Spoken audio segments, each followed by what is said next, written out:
Make no mistake, I'm not asking you to kick in with me. I'm telling you.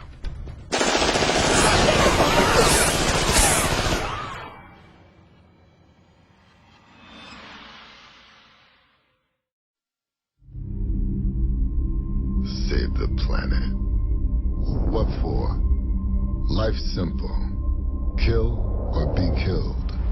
A survivor's code. My code. It all sounds great until the day you find yourself confronted by a choice. A choice to make a difference or to walk away and save yourself. I learned something that day.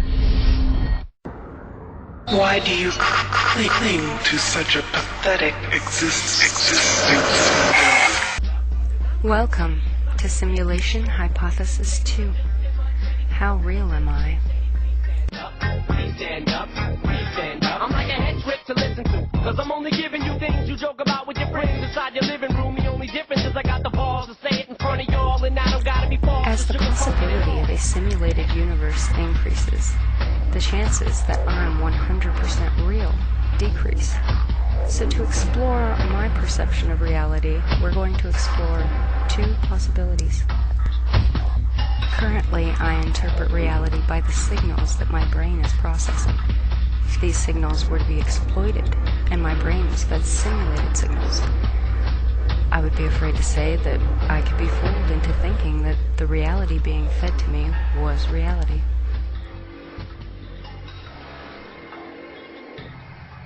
This is the construct.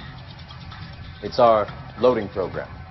We can load anything from clothing to equipment, weapons, training simulations, anything we need. Right now, we're inside a computer program? Is it really so hard to believe? Your clothes are different, the plugs in your arms and head are gone. Your hair has changed. Your appearance now is what we call residual self-image. It is the mental projection of your digital self. This isn't real. What is real? How do you define real? If you're talking about what you can feel, what you can smell, what you can taste and see, then real is simply electrical signals interpreted by your brain. This is the world that you know. The world as it was at the end of the 20th century. It exists now only as part of a neural interactive simulation that we call the Matrix. You've been living in a dream world, Neo. This is the world as it exists today. ABC 6 News continues with Walter Bryant and April O'Dell. You've heard it before. You can do anything if you put your mind to it. Tonight, as part of our series Success on 6, we show you an amazing device that's letting quadriplegics do just that. ABC 6 reporter Suzanne Peugeot joins us now in the studio.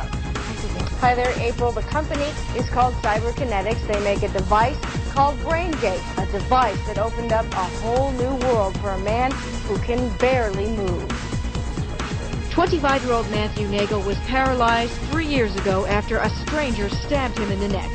Now he's doing something right out of the Twilight Zone. Something that was impossible until now. He's actually moving this computer cursor simply by thinking about it. I just thought it. I said cursor go up to the top right, and it did.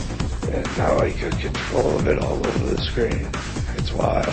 Matthew is the first patient in a clinical trial to test a new device. The BrainGate device is a way of going around that damage and getting the intentions in the brain to move out to the outside world again. BrainGate is a sensor the size of a baby aspirin implanted in Matthew's brain that actually analyzes brain activity. It reads his thoughts. This is the part of the product that actually is on the surface of the brain and goes in 1 millimeter.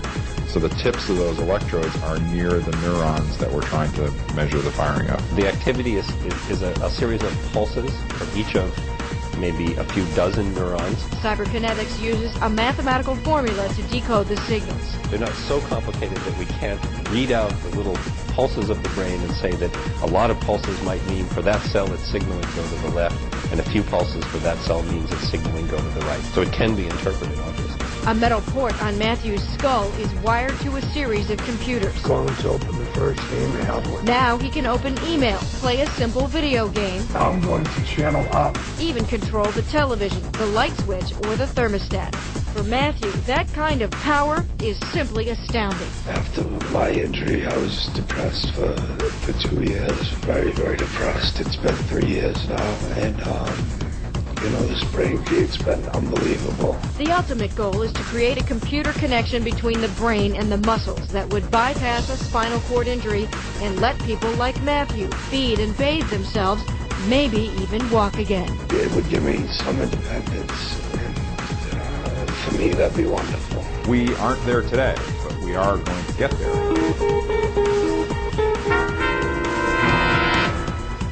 And the FDA has approved a pilot project of 5 individuals, so Cyberkinetics needs 4 more volunteers. Roger, salute. Now I have your attention. Please allow me to introduce myself. My name is Trickster.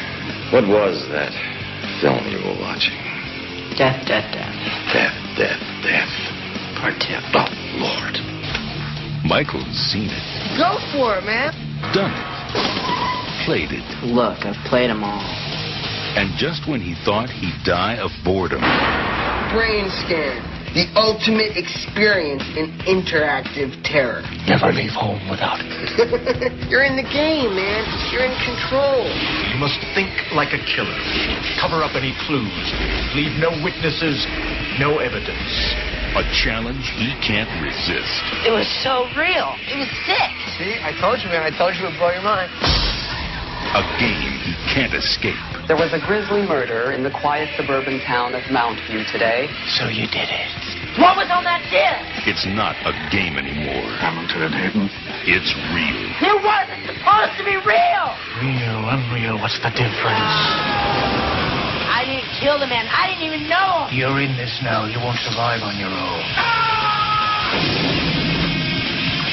You started this, and now you're afraid to finish it, just like you're afraid of everything else. I won't kill her. Wait. The witness has to die. Edward Furlong, Frank Langella, and introducing T. Ryder Smith as the Trickster. Brain scan. I can't wait to see what you do next. Warning, singularity approaching. Warning, singularity approaching. Warning, singularity approaching. Warning, singularity approaching. Warning, singularity approaching. Warning, singularity approaching. No! Warning, singularity approaching. No! Not yet! Warning, singularity approaching. What am I now? The singularity has come, and I live in a simulated reality that is powerful enough to simulate my very own consciousness. At this point, I may not even be real outside this simulated universe. What I am at this point is a complex generated program in my God's computer, no different from what real may or may not be. Tired of your universe? Which way to the gene pool? What do you want to be when you evolve? Animal? Vegetable? Whatever. Are 5 eyes really enough? Do you believe in creationism? How do you get from point A to point B? Looking for a good time? Does this ecosystem come in any other flavors? Yes or no? High or low? Near or far? Planet or star? How will you create the universe? How real do you believe you are? Remember condescending talk of who I ought to be. Remember listening to all of that mess again. So I pretended up a person who was fitting in. And now you think this person really is me. And I'm trying to bend